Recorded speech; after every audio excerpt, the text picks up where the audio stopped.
السلام عليكم ورحمة الله وبركاته دمانتين وسلامتين مالك سoo joogtaan umada Soomaaliyeed sharafta badan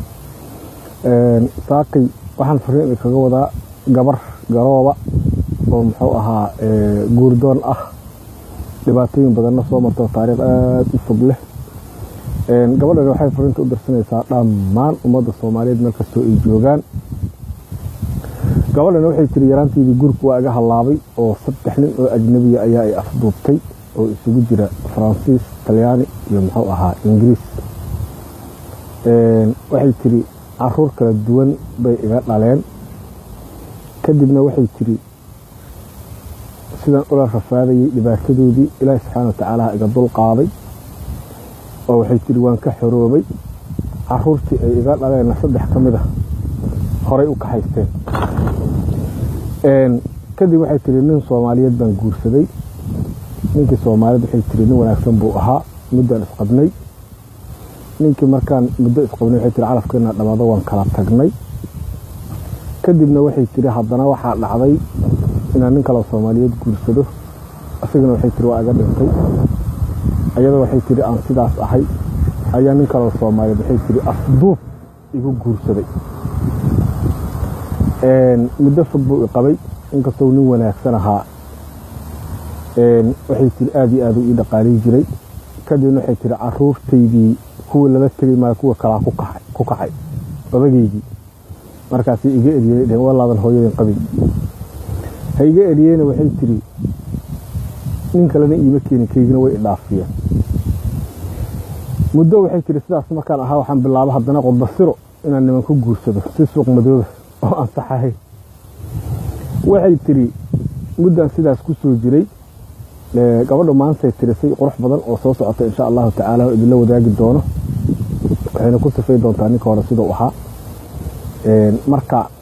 waxay tiri qodbasirada sidaan ugu soo jiray heerka maanta aan joogan wuxuu ahay soo gaaray maanta waxay tiri carmalaan ahay ama garoob hase yeeshee waxay tiri inta qodbasirada ku soo jiray ama nimankii hore soo gursaday ninka maanta wuxuu ahay qaba يعني إفراي به لما قبله نينك ما أنت إفراي وحيث نينك حن أنا جاي مصومري ما أنت ده إتريزه بالهرط أنا وحير دب أقول لابته وحيث صوماليان أحي سديد أبدا هان دلي صدح وان سكيو سيرهي بقويه انت سوج أركاينا سياد بوس الريو marna sila imuu badin inkastuuna sooriyo sunuud lacaga iga bixin balse way sabi jiray ma sha Allah aadi oo maanta gabadha waa Soomaaliya waxay leedahay siyaab barra ugu fiicnaa inta rag soo guursaday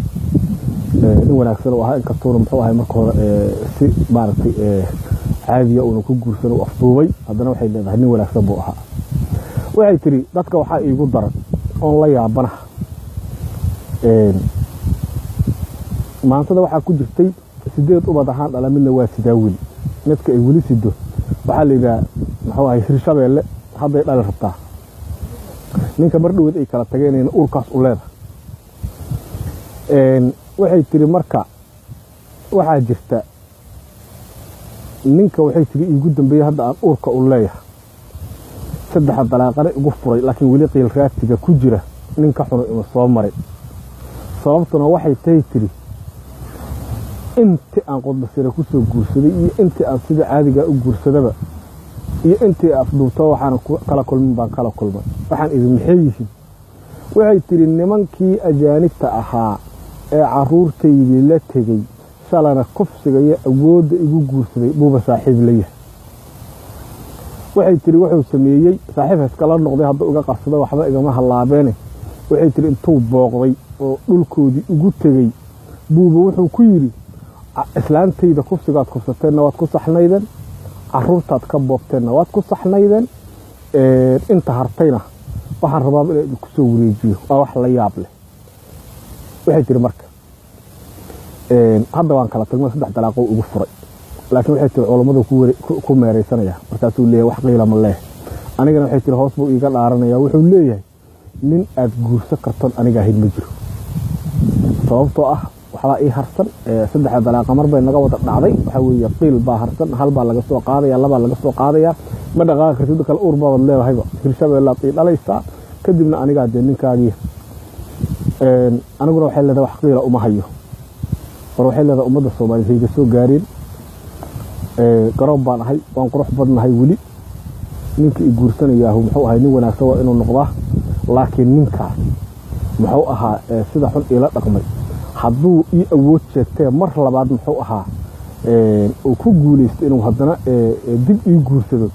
ogaada nimankii ajaanib tahay ayuu iga iidin doonaa markaasuu dhihi doonaa mabahab in hala jiifto gabadhu digniintaasay bixinaysaa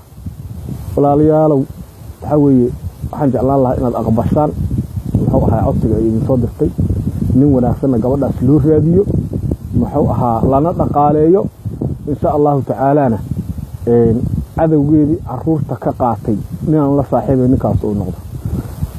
sir yar oo igu qarsataan rabaa inaan idin sii sheego marka sirtaas waxay tahay waxay tiri ninkii afduubi jiray ee 12 sano i qabay ee i dhaqaalay jiray wiilow adeer u yahay baan jeclahay laakiin layma ogolo waxay tiri ninka hadda aan urka u leeyahay diidana wuxuu leeyahay ilaa nin aad hadli karto ma jirto nin la hadli karto ninna ma shukaansi karto aniga ninkaagi aan kugu soo laabanaya hadda ninku saddex dalaaqoon ugu furo uguma soo noqon karo Soomaaliya halii gurmad walaalayaal fariintaas ka wada u sheer garee hada wabillahi tawfiiq salaamu alaykum wa rahmatullahi wa barakatuh